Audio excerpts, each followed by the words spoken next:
Hello दोस्तों, नमस्कार, प्रणाम। मैं एक छोटा सा हवन गीत लेकर आई हूँ। आप लोग को अच्छा लगेगा तो लाइक कमेंट सब्सक्राइब कर देना।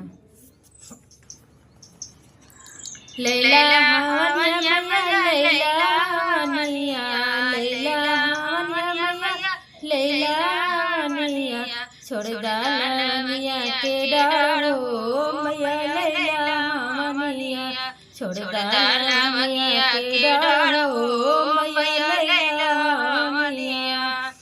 जो मोरी मैया दुआरा नाचिना, जो मोरी मैया दुआरा नाचिना, दुआरे पे दिया निशान हो मैया, लैला हवनिया, दुआरे पे दिया निशान हो मैया, लैला हवनिया, छोड़ दानिया के डारो मैया, लैला हवनिया, छोड़ दानिया के डारो मैया, लैला हवनिया।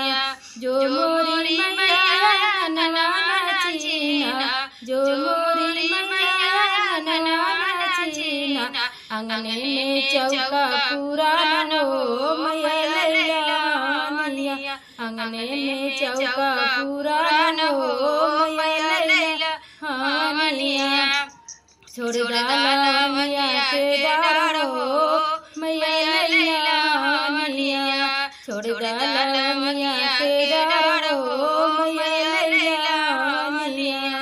जो मोरी मैया चौका नाचिनो, जो मोरी मैया चौका नाचिनो, चौका पे कलशा निशान हो मैया, लैला हवनिया, चौका पे कलशा निशान हो मैया, लैला हवनिया, छोड़ दानिया के डारो मैया, लैला हवनिया, लैला हवनिया, लैला हवनिया, छोड़ दानिया के डारो मैया, लैला